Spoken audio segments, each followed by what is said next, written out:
Rivalries are to shonen anime what roast potatoes are to a Christmas dinner. They're so commonplace that it's actually more noteworthy when there isn't one. And like roast potatoes, they have the potential to be one of the best parts of the whole thing. Not only are they just fun to write, but they're a great template for a character dynamic that'll have constant agency within your story. And the amount of factors to play with make them all the sweeter. Are they friends? Do their ideologies clash? Is there bad blood? Romantic tension? Are they the only ones in the world capable of outwitting you? Or are they just some turd who pops up every now and then just to call you a c***?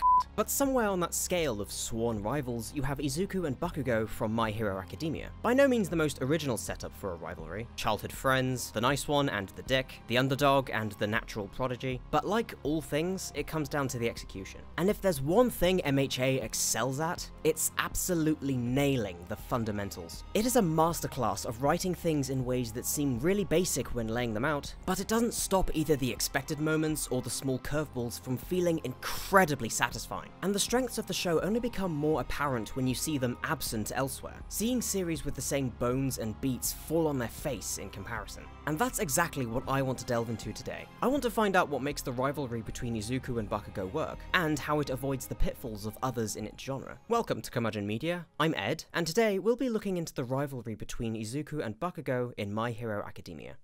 The list of options to compare MHA to is bigger than anything Premiere Pro would let me export, so for simplicity I've chosen two shonen rivalries to put up to the firing range. Asta and Yuno from Black Clover, and Naruto and Sasuke from, well, Naruto. All three are mainstream battle shonen that depict a rivalry between an underdog with some form of debilitating curse and a gifted wonder child. But also, these two series have a clear relation to MHA. Naruto was its predecessor and a clear point of inspiration, whereas Black Clover came out 1 year later, and, not wanting to throw accusations, bears a striking resemblance to MHA. I should also state that I am up to date with MHA, I've seen all of Naruto, but only 30 episodes worth of Black Clover. It may be unfair to judge it as I haven't watched the whole thing, but if 10 hours isn't enough time to deduce whether you like a show, when is? And even in that time, the groundwork of all the rivalries are made very clear. From the first scene in MHA, we're given a strong sense of who Izuku and Bakugo are. Izuku is a well-meaning but powerless kid wanting to defend the downtrodden, while Bakugo is the one with power and friends on his side, and will take full advantage of that. We get an instant frame of their entire dynamic, and we get a crucial point. Bakugo isn't just a rival, he's an active threat. He's not just a Gary Oak who turns up for the MC to shake his fist at, he's an active participant in Izuku's tragedy. In fact, I would argue that Bakugo is the antagonist of the first half of season 1.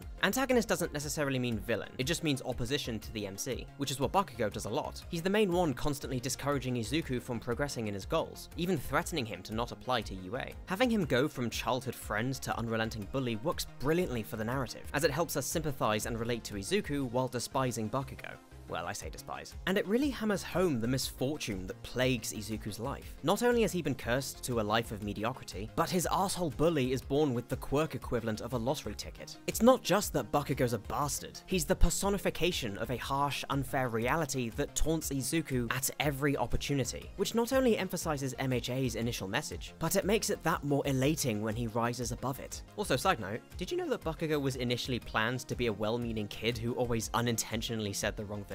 Good thing that idea was scrapped. I mean, if they did that, you'd feel less sorry for Izuku and Bakugo would be boring. I mean, can you imagine how damaging it'd be to the series if they were friends with a less potent dynamic? So in Black Clover, Asta and Yuno are friends with a less potent dynamic. Being raised in the same orphanage, Asta and Yuno have an even closer link than Izuku and Bakugo, and the setup is nearly identical. They both want to be the next Wizard King, Asta is born unable to do magic, while Yuno is naturally gifted. But what's lacking here is tension in their dynamic, and it results in me not relating to Asta or feeling sorry for him as much as I did for Izuku. Now, that's not the only reason, but comparing Asta to Izuku is worthy of its own video. My point being that the removal of a presence like Bakugo removes the shorthand to emphasize the struggle of the main character's situation. In the beginning, Yuno seems mostly indifferent to Asta and his eardrum rupturing antics, but by the end of the pilot, he announces Asta as his rival, basically to spare his feelings. You do find out the details of their relationship later, showing that they are friends and on good terms, but that lack of tension between the two robs it of a more interesting dynamic, and makes that feeling of unfairness feel less apparent on Asta than it does on Izuku. Yuno is a gentle reminder to Asta's circumstances. Bakugo is a kick in the teeth to Izuku's. Now, I want to clarify that getting the shit kicked out of you does not not equal characterization, but it offers more opportunity to expand on the characters than if the conflict didn't exist. Both Izuku and Asta try to save their rival in the pilot, but it tells me a lot more about Izuku as a person because he's trying to save Bakugo despite everything he's done. But that's not to say it's impossible to have a compelling rivalry when they're friends and get along. But if you're going to forego the tension and drama that traditional rivals would have, you need to make up for it with something else, which from what I've seen so far, Black Clover doesn't do, for two reasons: proximity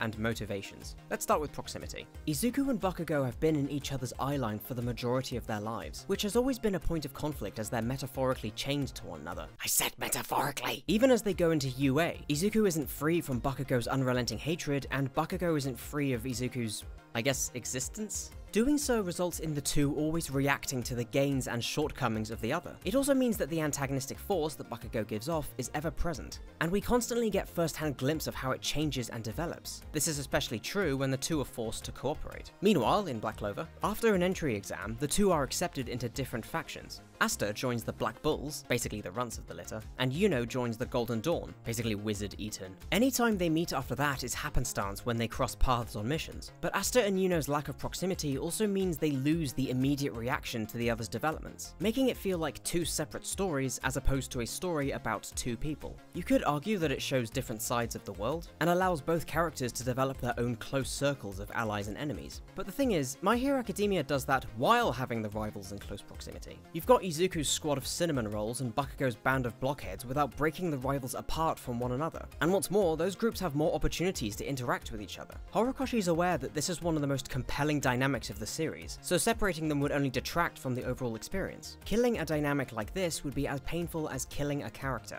perhaps even more so. And like a character death, you can drastically alter a dynamic for shock value and change the status quo, but unlike a character death, it could reveal how integral that dynamic was to your two characters. And now they're left to fend for themselves as individuals, which risks not being as interesting.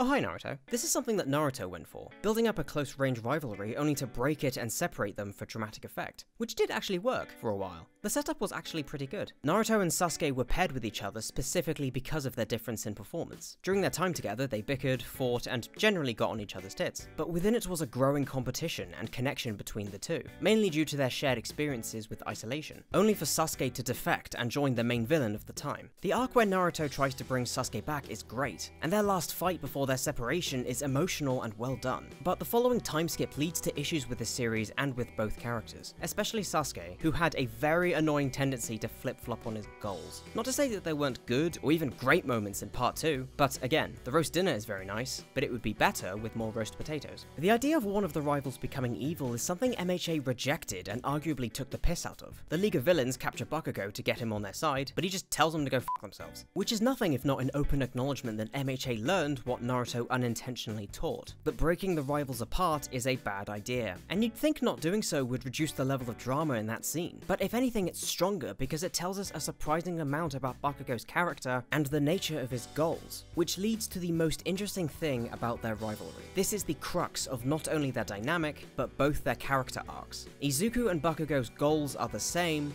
but their reasons are different. There's an adage in character writing, which is, if you asked different characters the same question, would they give different answers? And we can see this in practice as the two both aspire to be like All Might, the #1 superhero. But if you sat Izuku and Bakugo down and asked them why they look up to All Might, their answers would be completely different. Izuku looks up to him for his fearless smile and the hope he inspires, whereas Bakugo looks up to him solely for his strength and power. And the thing they have to come to terms with is that you need both. Izuku learns that he can't be a hero without a quirk, otherwise he'll certainly die. And Bakugo faces the truth that power alone can only take you so far. To him, the other attributes needed to truly surpass All Might are as foreign as Izuku's quirk is to him. They are the two sides of the coin that is All Might. Both Izuku and Bakugo have a max stat and another at 0 at the beginning of the series. Izuku has max compassion but 0 power, Bakugo has max power but 0 compassion. They already have the attribute they consider most important, but they need what the other has. Izuku starts out with the mindset of an ideal hero but lacks the ability to become one, which is what causes All Might to bestow him with the opportunity to change that. From there, he's having to build himself up not only to match the skills of his peers, but surpass them through the obstacles they all face. Bakugo similarly has curveballs thrown at him regarding his cooperation and worldview, which can cause him to fail or fall short of his own standards. Even if things go well for him, he considers it a loss if it wasn't obtained in the way he wanted.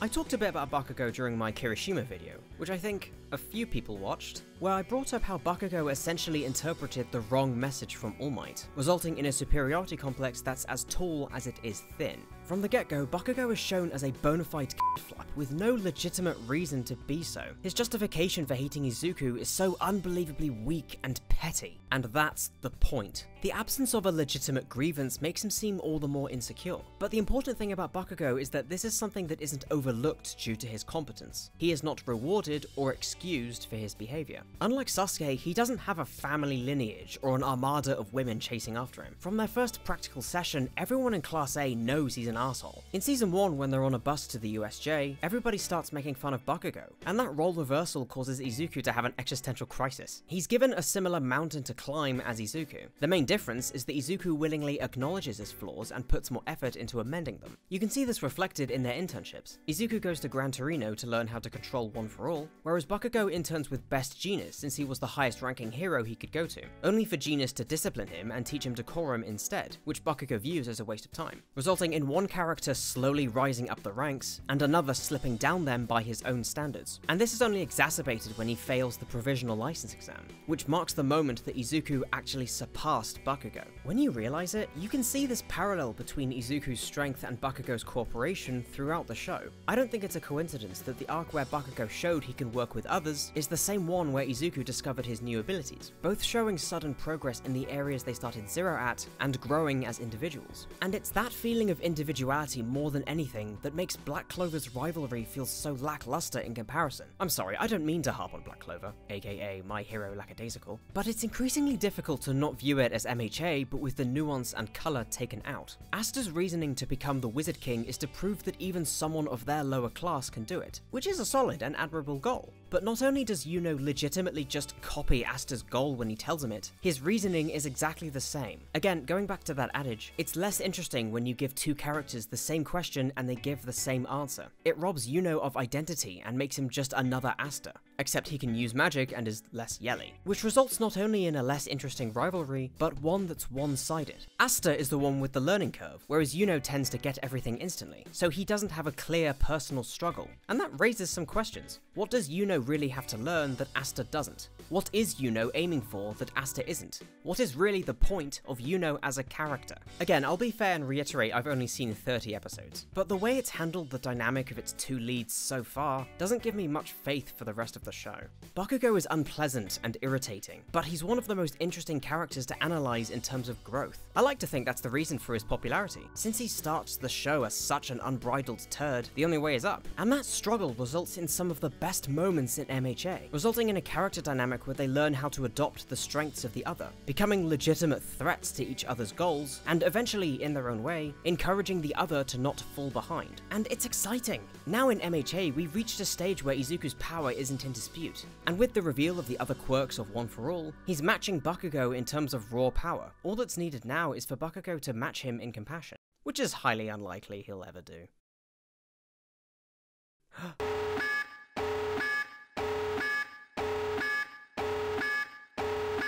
So he does that when he saves Izuku during the Liberation War, which is the first time Bakugo has ever put someone else's life before his own, a trait that Izuku has had since the very beginning, really showing that Izuku has had as much influence on Bakugo as he's had on him. And not only is this a point in the story where Bakugo's compassion is growing, but it's one where Izuku's starts to waver. With all but one power from One for All unlocked, he's definitely on par and even surpassed Bakugo in terms of power, but in doing so, he's encountering the same problem. The belief that he has to do everything himself. What Izuku goes through after the Liberation War is essentially the Paragon equivalent of what Bakugo went through, except there's more of a solid foundation for it, because it's not out of arrogance, it's out of fear. The sheer scope of the Liberation War basically flipped the public's faith in heroes in an instant, and with One for All revealed and the villains on the offensive, Izuku is now having to constantly be on the move, so any attacks on him have no collateral damage, leading to his decision to leave UA and take on the whole city to find Shigaraki and stop him before he recovers. But by being so laser focused on his mission, he neglects his own well-being and never stops moving, making him look less like a hero and more like an exhausted beast, as he forgets the little idiosyncrasies that made him who he was and what made him look up to All Might. People he encounters even start mistaking him for a villain, and frankly,